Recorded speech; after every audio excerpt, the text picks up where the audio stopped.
What's up, people? It's your boy John, back with some Bach. This is 1001.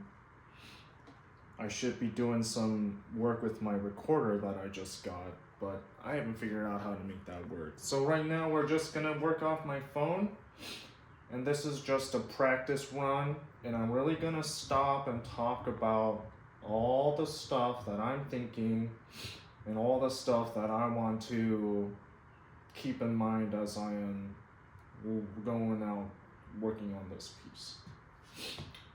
So first off, I'm working on the fugue. Fugues are kind of difficult because so many notes, and fugue on a violin seems kind of impossible to have so many voices going on at once. On an organ or a piano, fugues are like a little bit more feasible because you have more liberty on where your fingers are going, I guess. So anyways, let's just get started. The first measure, you can talk for hours on this first measure.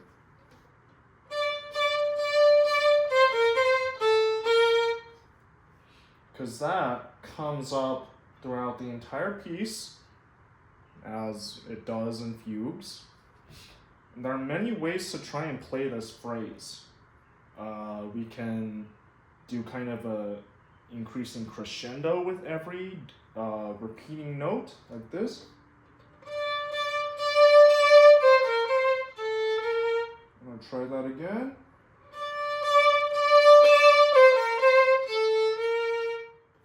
Kind of exaggerate. I'm gonna exaggerate a lot.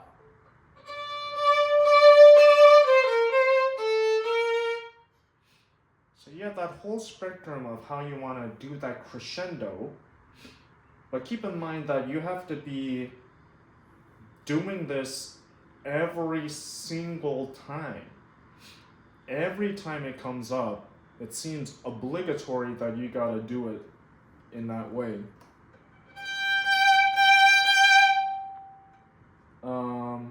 So let me just play the first line, right?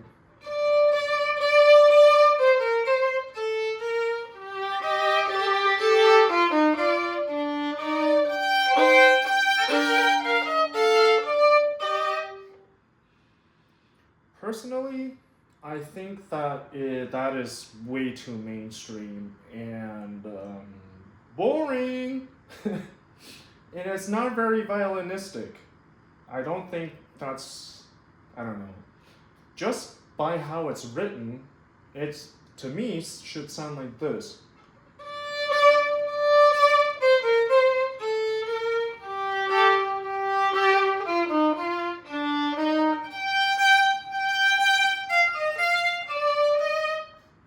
Because that is how it's naturally written. And I'm not gonna go work so hard to not play what's on the page. So why is it naturally written like that? Because of how it sounds. So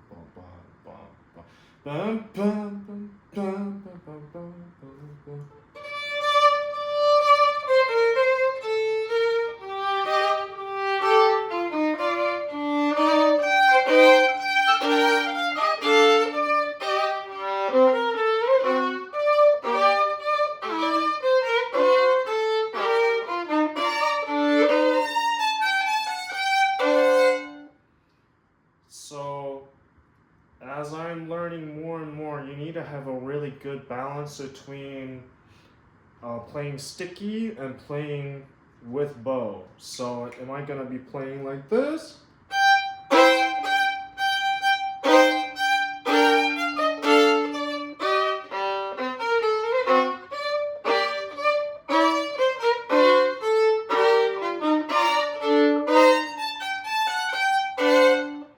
That's one extreme, but using a lot more bow sounds totally different.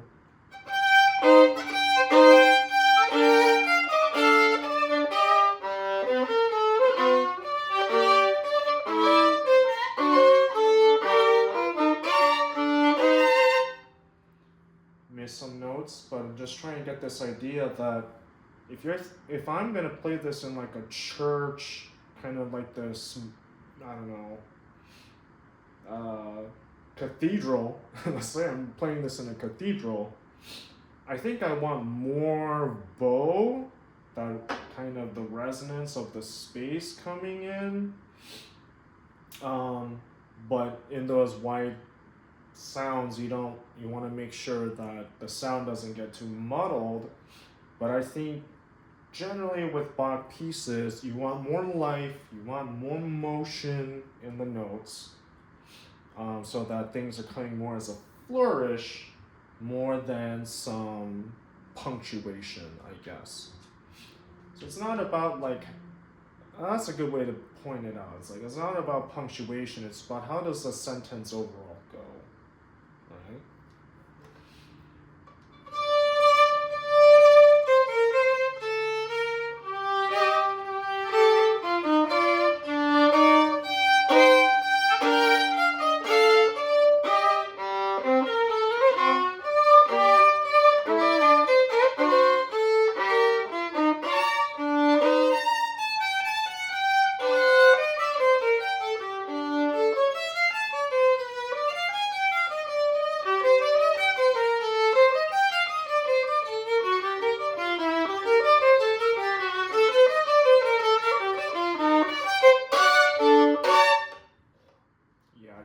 I just went crazy towards the end, but wanted to stop anyways to talk about this little in-between area where we go into just sixteenths and we just go ham, right?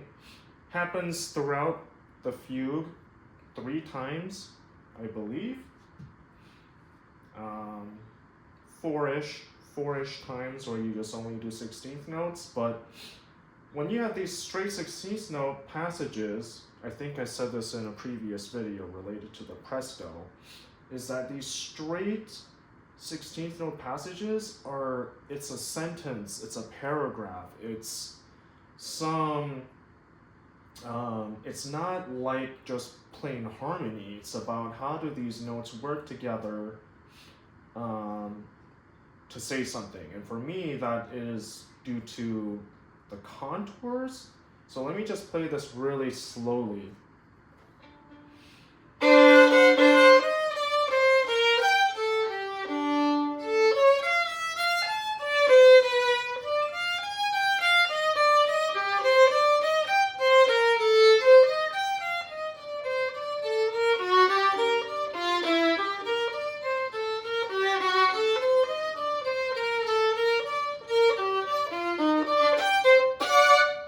That was just me playing quietly and emphasizing where I want to be emphasizing.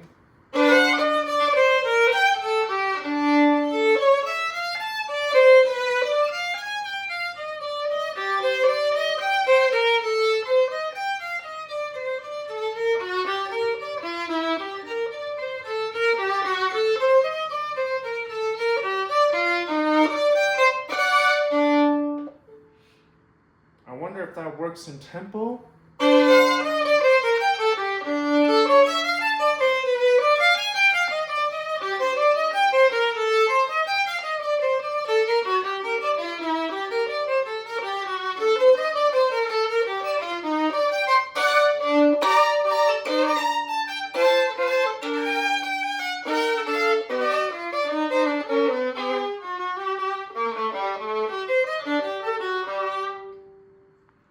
Alright, what do I say about this part?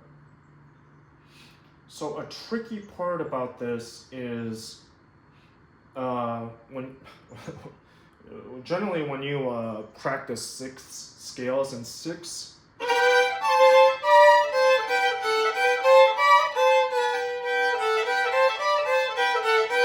so if I do this kind of blankly without established technique, you'll end up having this.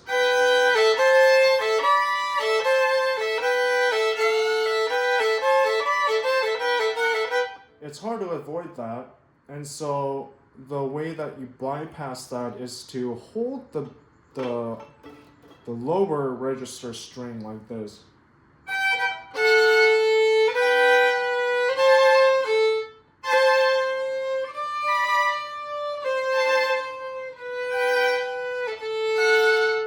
Or the top string. You basically hold through one of the strings to make sure that the sound doesn't just disappear and you get these open strings.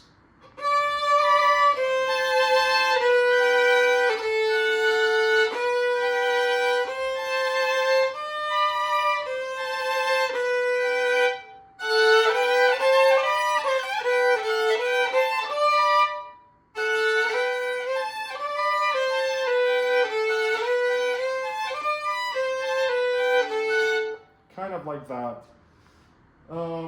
And that is very important for this measure.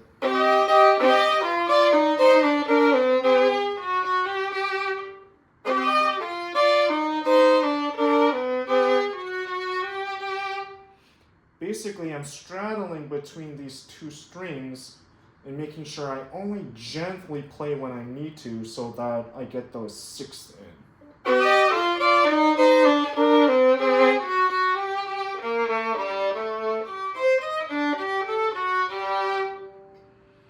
That comes up in a little bit, in a couple measures again.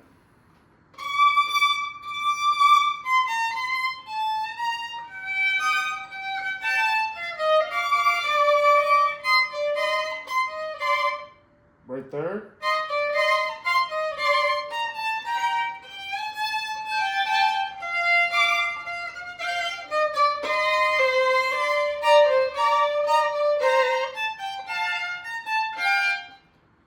Making sure that I only play that top register string only when I need to.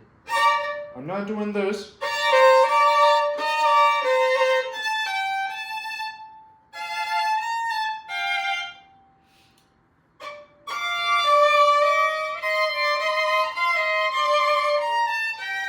I'm not doing that. I'm trying to make sure that I maintain the... So it's like...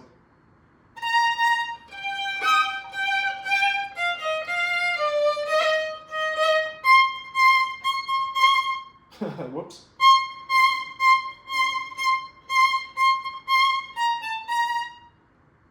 Making sure that dun dun dun dun dun dun dun dun dun dun dun.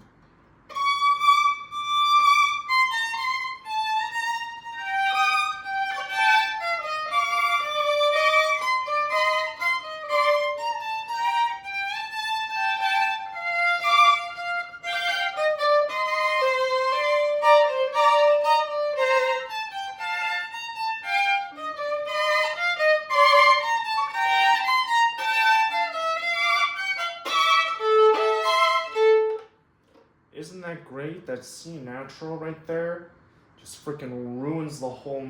It doesn't ruin it. I think it's kind of cool. But it sticks out, so I want to make sure that it really sticks out.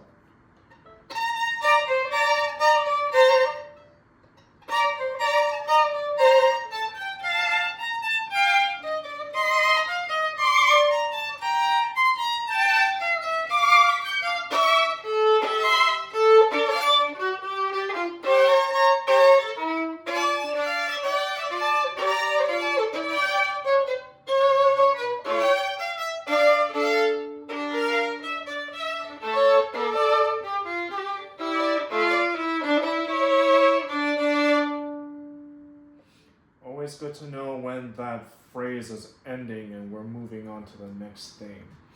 Let's see if I can get more of those notes this time. Where do I start?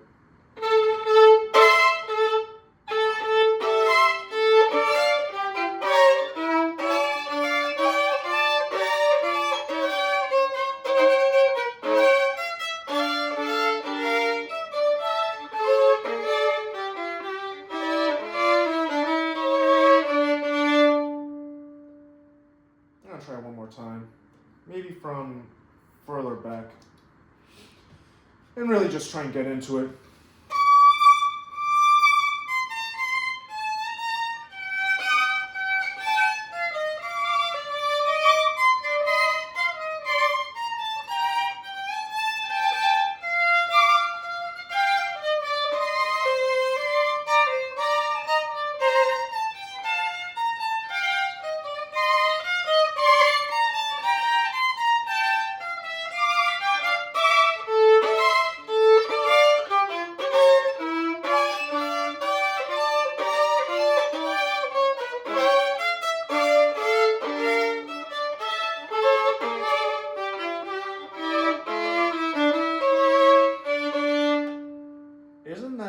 overall, just the way those last two measures end is just so cool.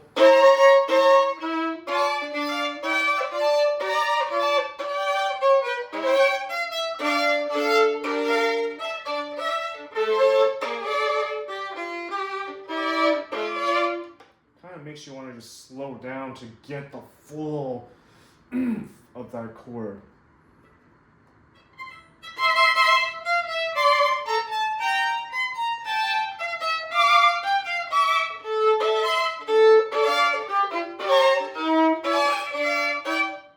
Get that fifth right there. And with fifths, you gotta make sure that your fingers are flat. The flatter your finger is, the more likely, at least for me, that I'm gonna have a nice even fifth. And I'm noticing I'm placing too much pressure on the lower register string, which you generally want to do, but in this case, I'm not holding the higher register string enough to get that fifth to pop out. So I'm going to be conscious of that. Let's see how that goes. There's really no good place to start here because it's always rolling.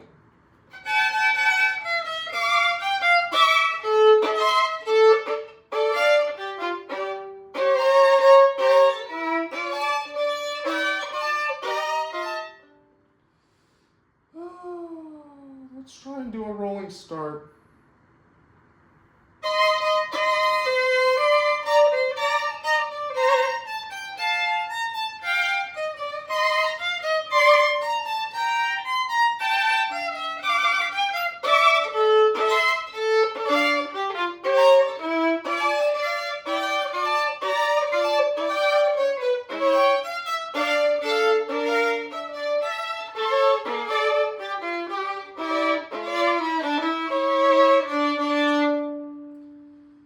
Definitely gonna practice that section because it's so cool. Better not mess that up, but moving on.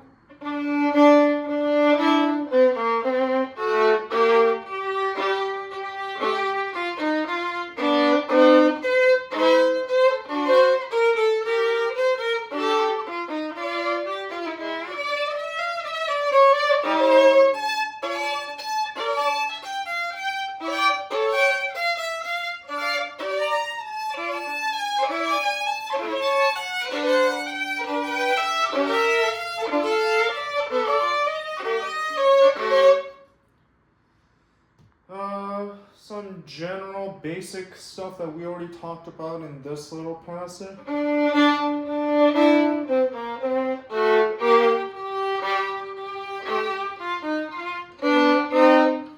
Very typical. Dun, dun, dun, dun, dun, dun. Huh? All everywhere, the same for me. I'm just gonna do it the same way for me.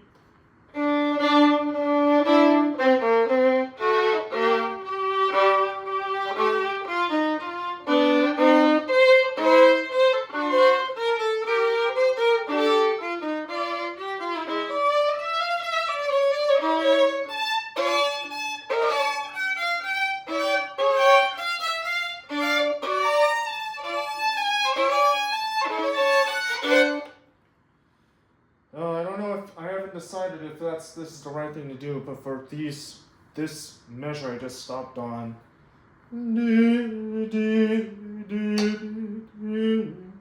do I want to do it like this with long slow rolls?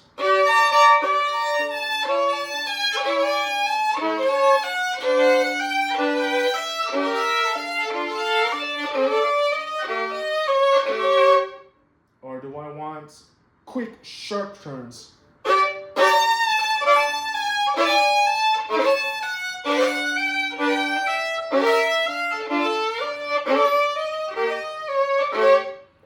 I think I want to hear the whole chord, the whole richness of each chord.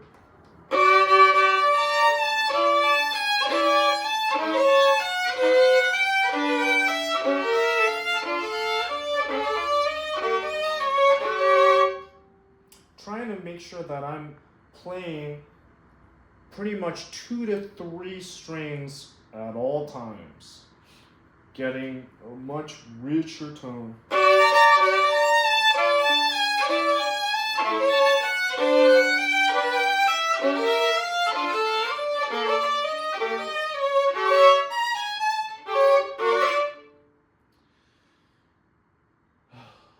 Do I do it again? I'm sorry for those that have to hear this on phone quality.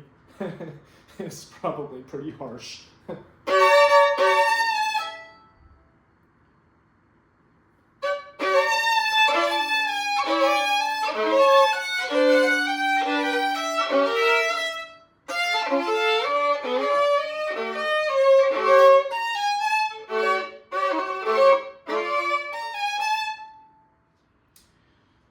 So something coming up right now is something kind of cinematic that I wanted to do.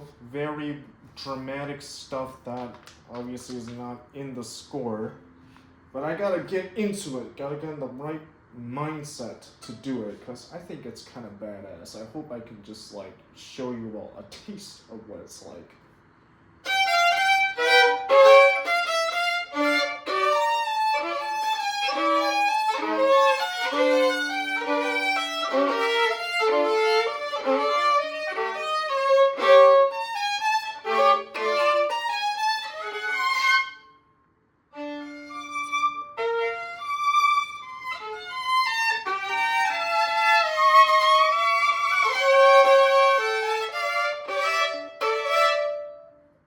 Something like that.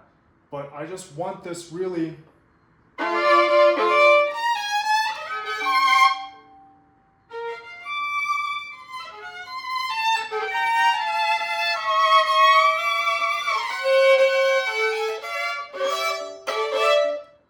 It's a little too much, but I just this part I want it to be like glue, sticky.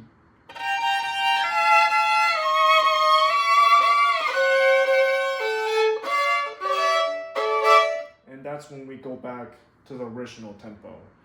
Slows down, is gluey, sticky, and then we go back into our choppiness. So this whole part is really about stretching the sound as much as possible.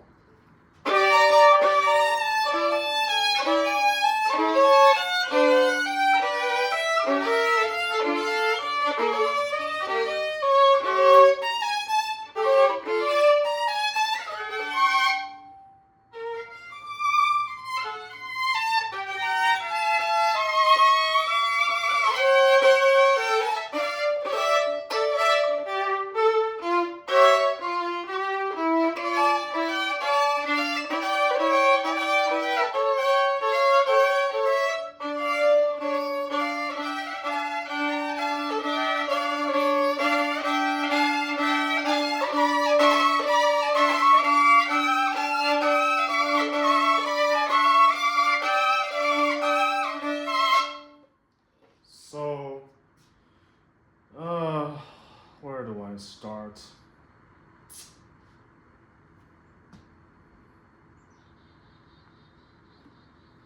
So I think I liked how that went. Oh yeah, so I think what I want to point out is that when people execute this, it kind of sounds like this.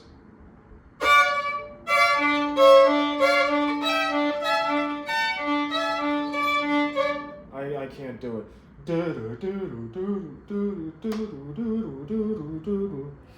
I don't think that's necessary. If you just roll a little bit as you're doing it, you just catch the bottom D and you just make sure that's not the main part of the sound. So I'm really mostly doing this.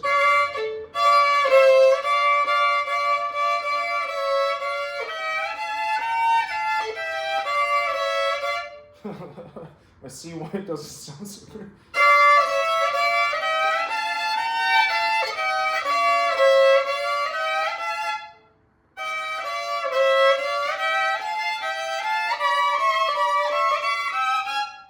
But just tiny rolls to just touch that bottom D string.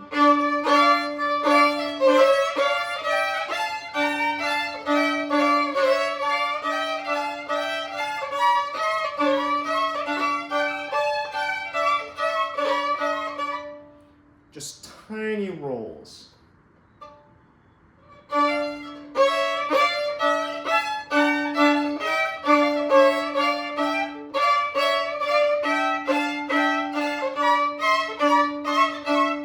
And I see why it's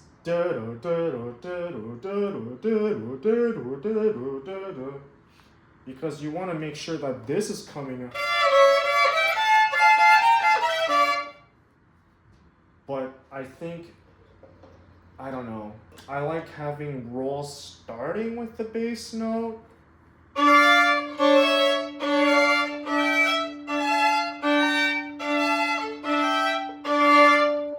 Rather than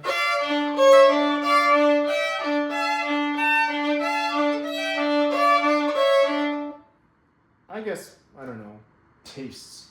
I don't freaking know. I just know this is what I do. And here, you have to make sure that as you're getting louder, that your intonation is really good. I'll listen to this recording and see how well I really do. But especially when you go into the higher registers, you want to make sure intonation is very good.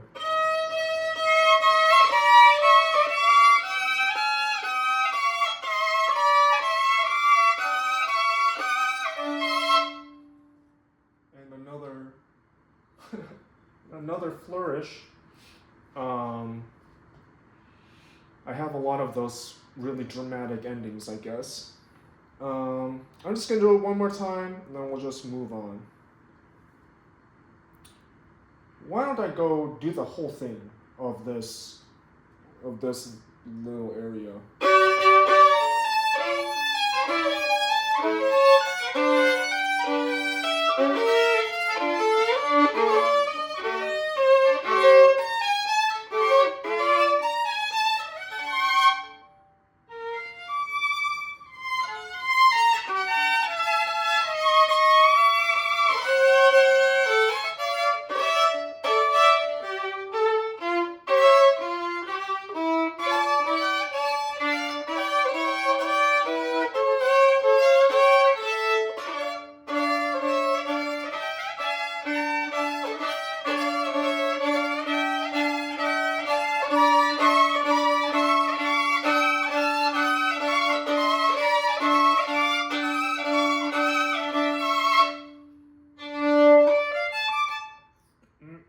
Messed up there. So we're starting a new 16th note passage.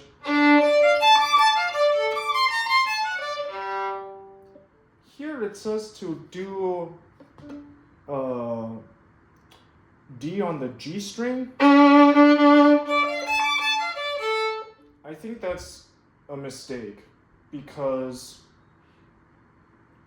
every one of these 16th note passages are running under open strings. So it's like and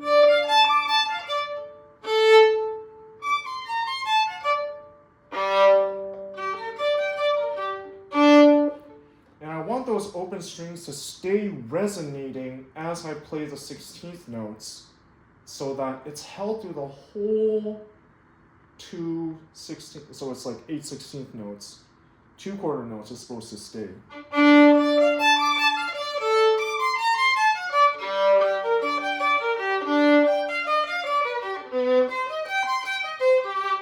So right here we got the C.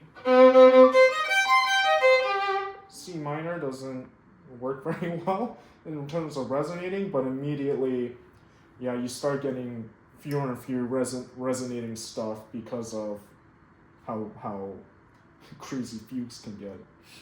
But I like just having as much resonance through this as possible.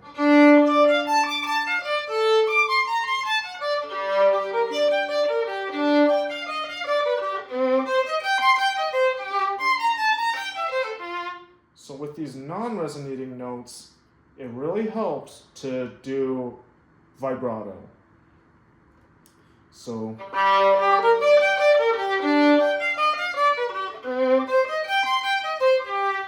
don't want to vibrate there because I got G and open string.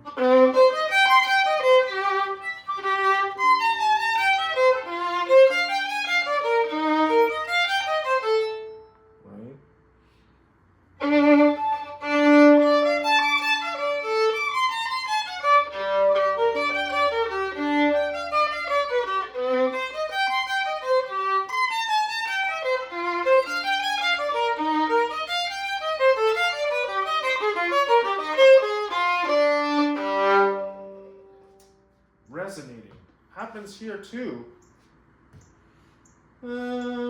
Or does it? It happens later. That idea of open strings throughout your 16th notes resonating comes up later.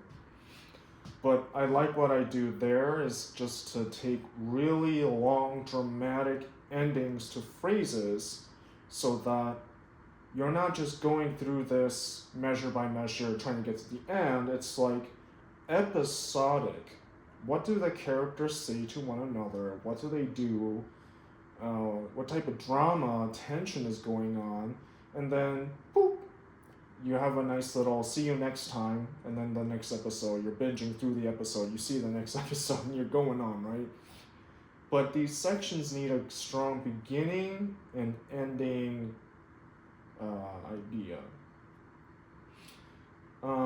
So it's very easy to just do this.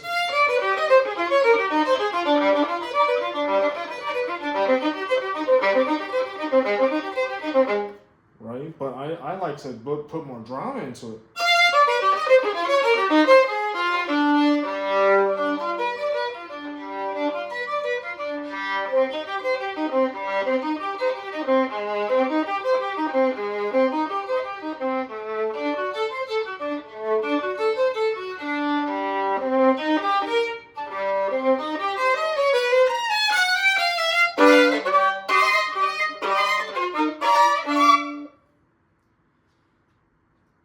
This right here has got to be my favorite couple of measures because I think it's like the climax really of the piece.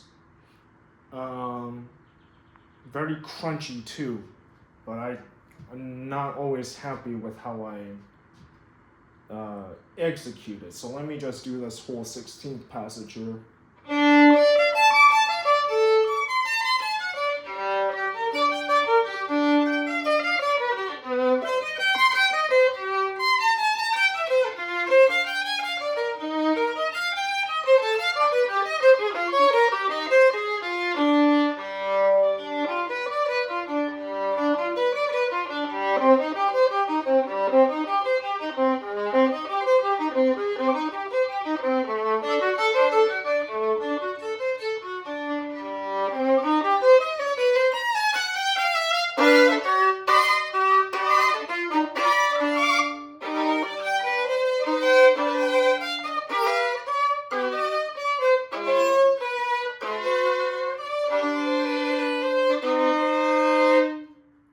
C minor, a very dark, hollow sound. It's quite beautiful if you get it in tune, which I don't think I was. But this part.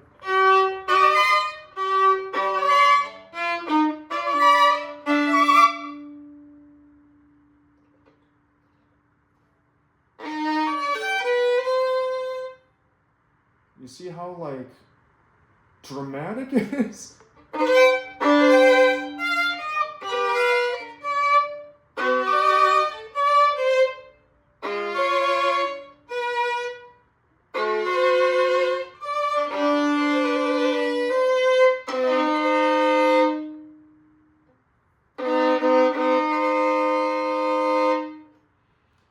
C minor. Wonderful. I'm gonna try and see if I can nail that.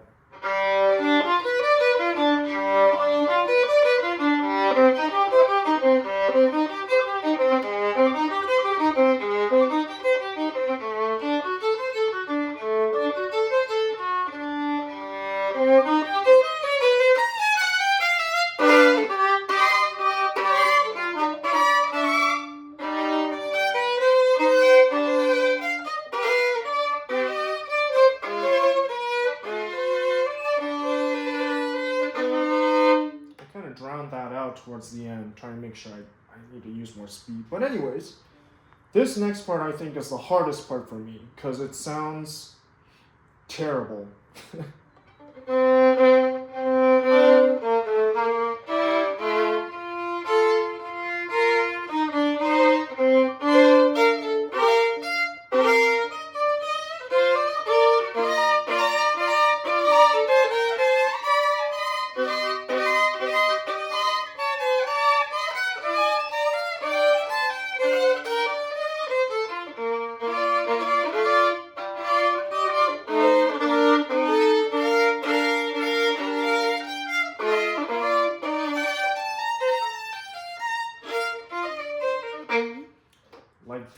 part is so uncharacteristic with the rest of this piece. It's like the only real major part. So I have a hard time taking this part seriously, especially, and that's not so great because it is actually like super hard. This part is really hard.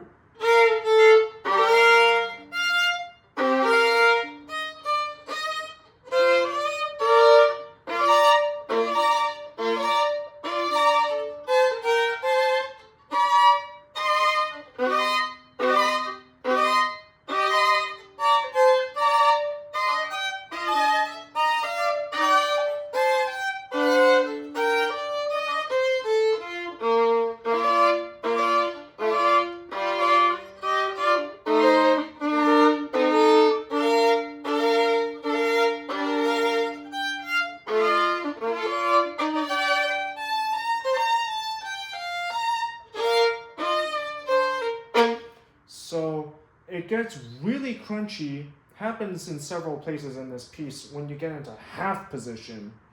Half position is when you're really playing on these flats.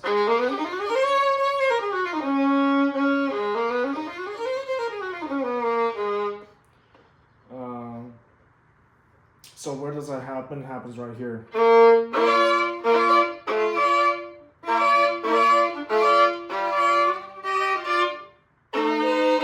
There's this half position right here.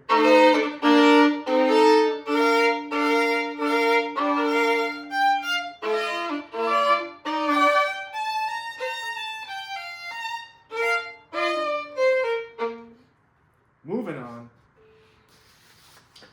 Definitely just need more work on that part just to try and get it not so annoying.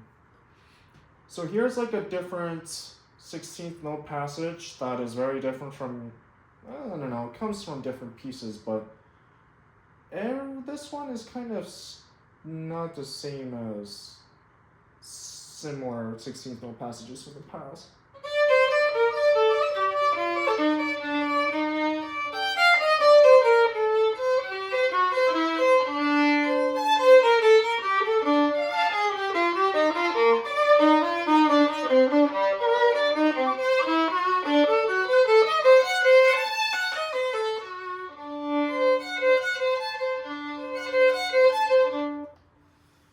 How do you make this part not boring?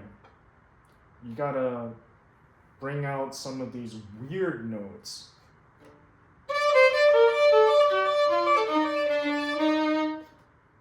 Very plain, straightforward. That's like a very boring sentence, like that Anne climbed the hill or something like that.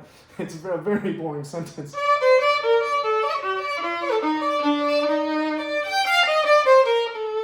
Then here comes another ant. Then it started raining and the ants had to start running away. But this...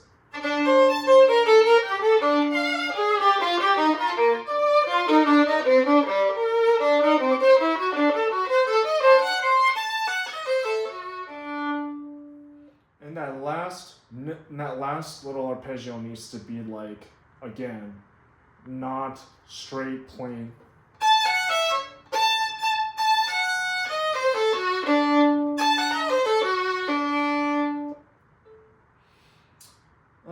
Don't need to play that again. And then this next part.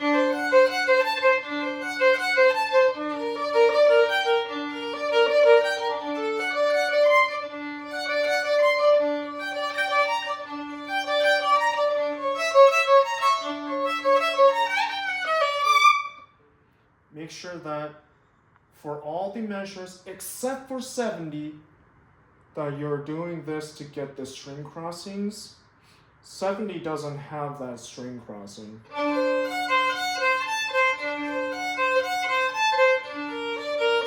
You see how there's no string crossing right there?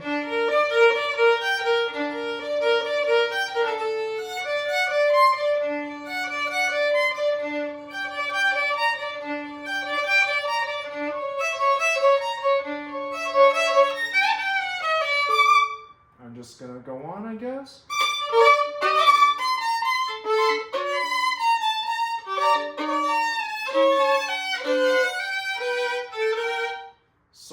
slow rolls again, trying to get as many strings ringing as possible. Oh, there's a D missing here, so I find that interesting. There's a D missing in here, but it's still supposed to be.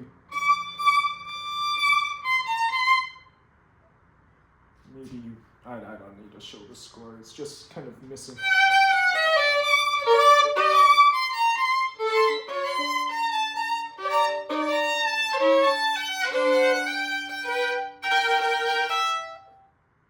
Trying to make sure.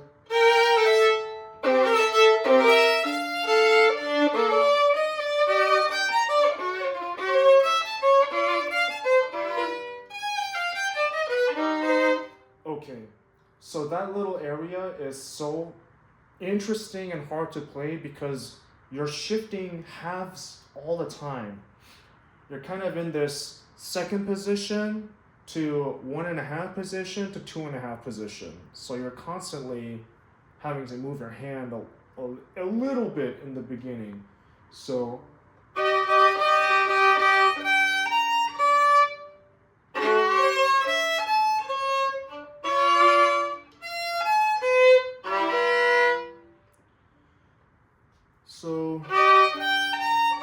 half step shift down, half step shift up, then a whole shift down.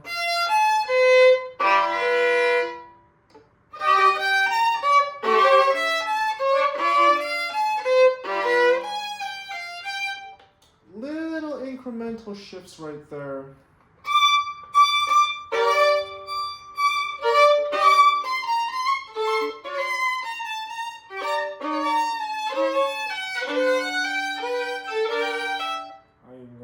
That B flat a lot, aren't I?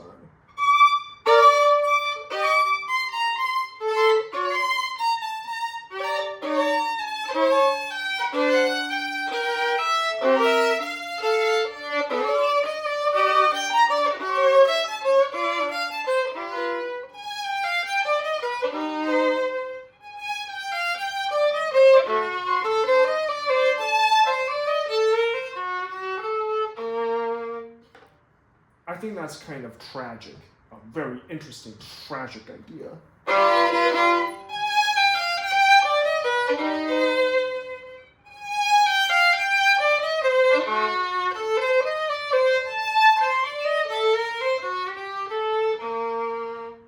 See, if you play it really slowly, there's like internal turmoil in that 2 measures.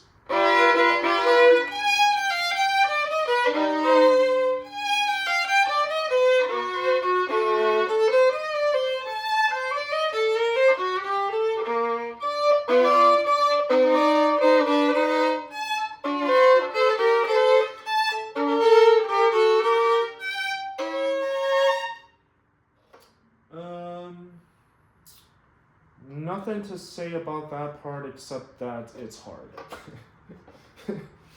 because in this part you have this like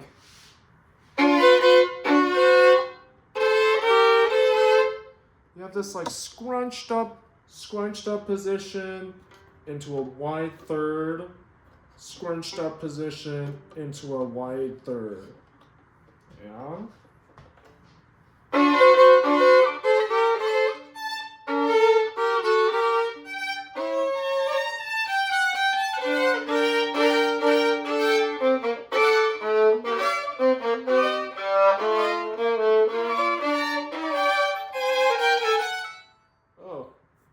Suddenly something really hurt there for some reason.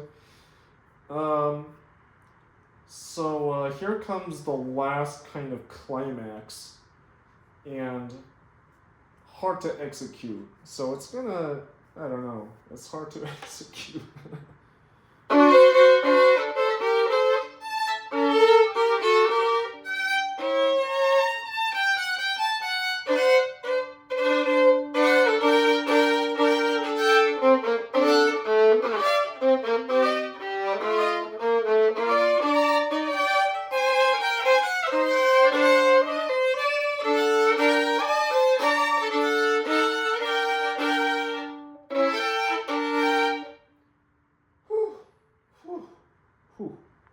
it's just like measures, several measures of like it's the ending, it's the ending, it's the ending, it's the ending, and then you'll see that it's not the ending yet. It's kind of like the end of watching Lord of the Rings or Return of the King. Oh, they've saved Gondor. Oh, the end is over. Oh, wait, we gotta go make sure Frodo gets the ring. Oh, Frodo did the ring. Oh, they went to the Shire. Oh, great. Oh, wow, there's now this whole river boat scene. It's a very long ending, and it's really badass. This last half page is just really peak Bach, I think.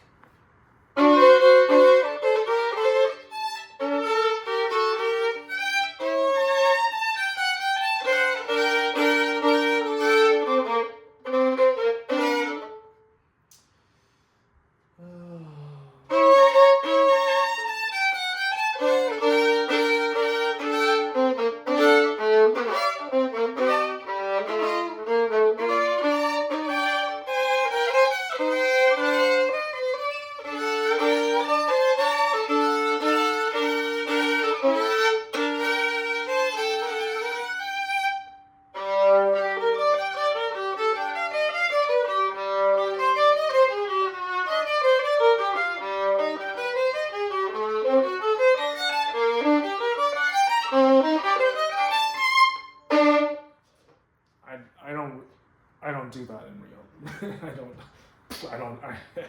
Not me. I do it sometimes. But isn't that so cool? So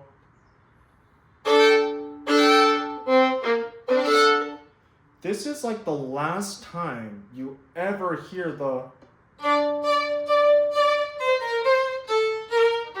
This is the last time in the piece you'll ever hear that.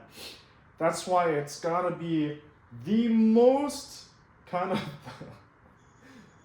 deepest. You gotta dig deep to get this part right.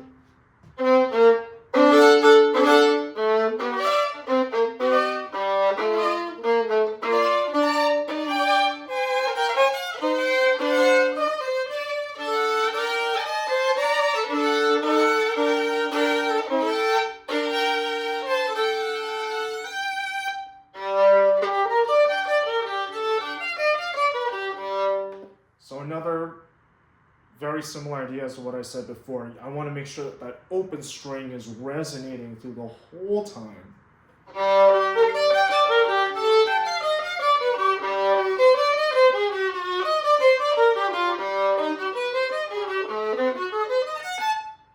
So if I play it with the performance level of energy, it's that G is going to resonate so much.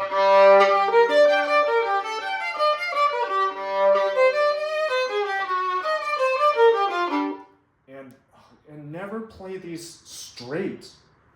Playing these straight feels like made in China to me. I don't like when it's straight.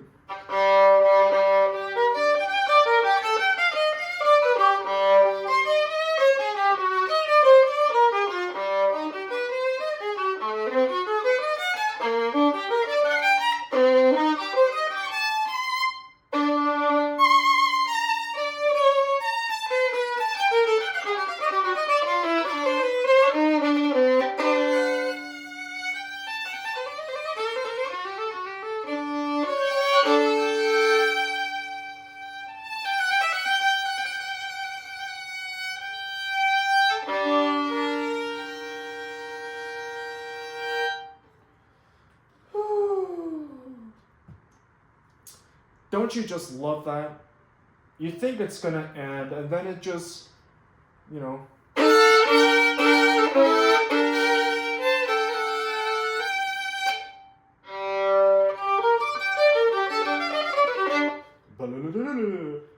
And then it's like, oh, it's really gonna end.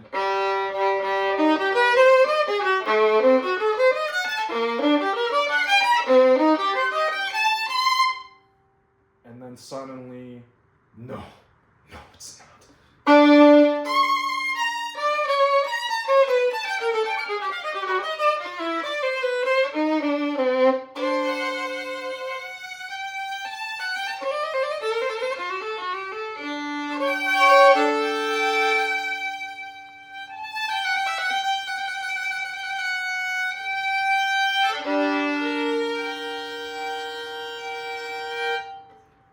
sure that last two notes that they're very consistent.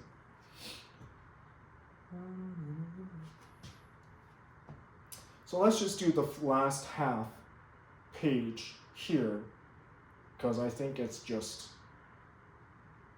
really good. I'm just gonna play most of this last page.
I've never played it like that before.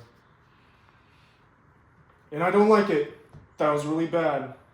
I was just like, tastes really sandy in my mouth.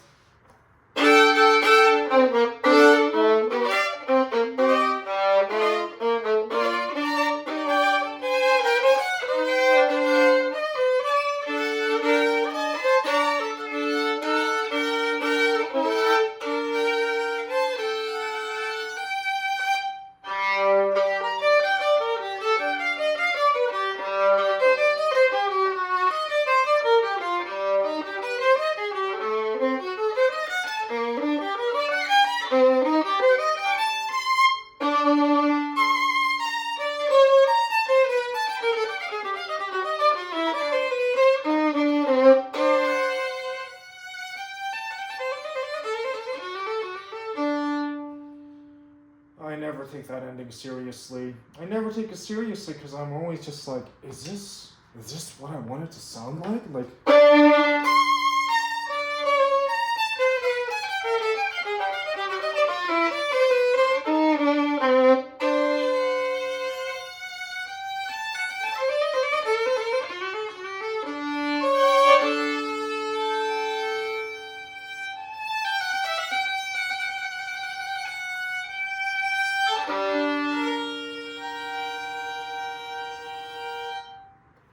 A good out with a whisper type of feel after this whole freaking nuclear explosion that just happens in the second half of this page. Oh, I just want to play it again because it's just so good. Where should I play from?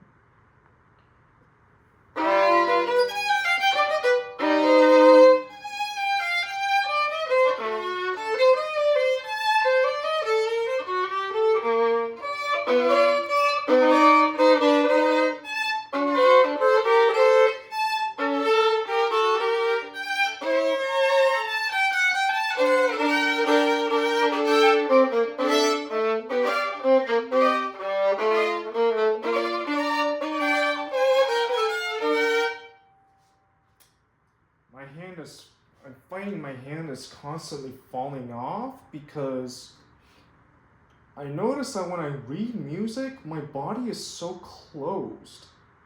And every time I want to read music, I feel myself closing up so much that my hand is just not used to playing like this, you know?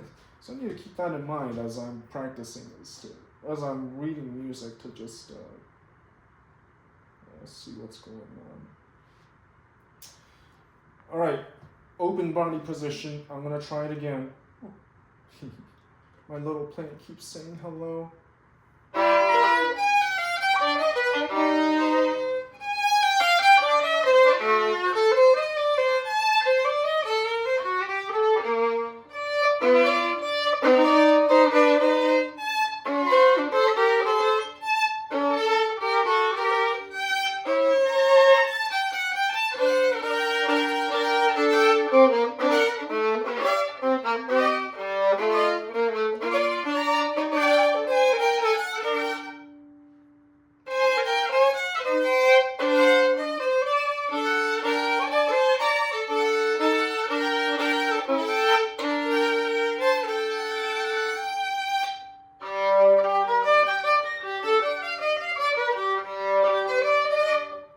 I need to not be so even there. It's because I don't know what tempo I'm continuing under, because I need to make sure that this tempo is tempo primo, the real tempo.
Can't be a proper recording without my shoulder rest falling off.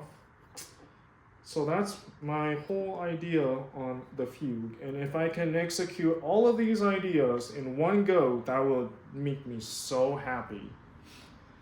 But it's not so easy, huh? Well, if you made it this far, I'm just gonna play the presto. Hope you enjoyed it.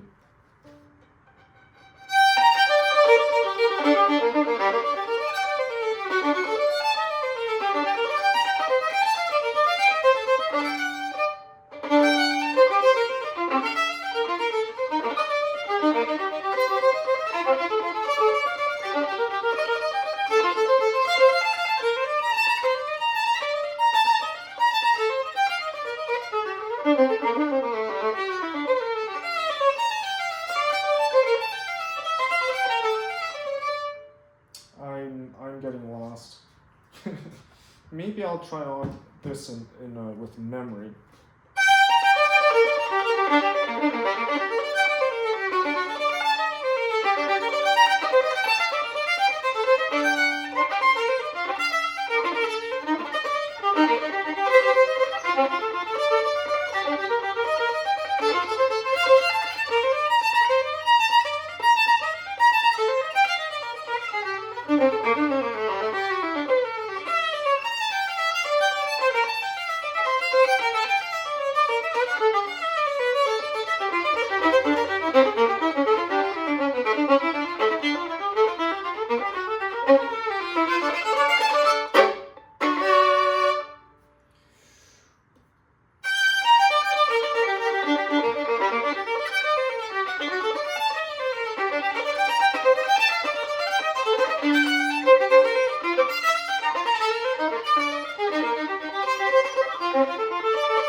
Can I do that same tempo?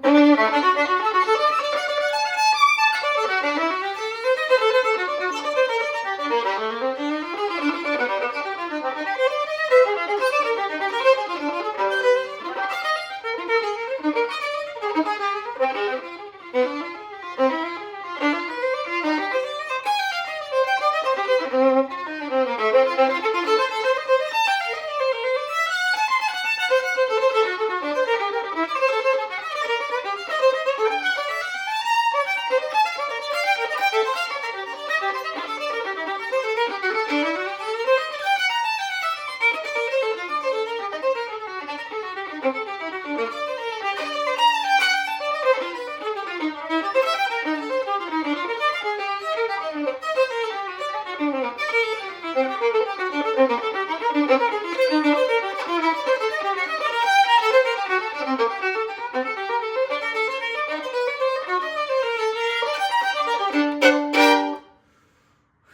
we go again.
Okay, cool. We'll see official recordings coming out soon to theaters near you. If you enjoyed watching this, leave a comment, like, subscribe. Probably should have said that much earlier in the video, but yeah, let me know what you think, and if you have other ideas or notice anything about my playing that you want to point out, let me know. Cool.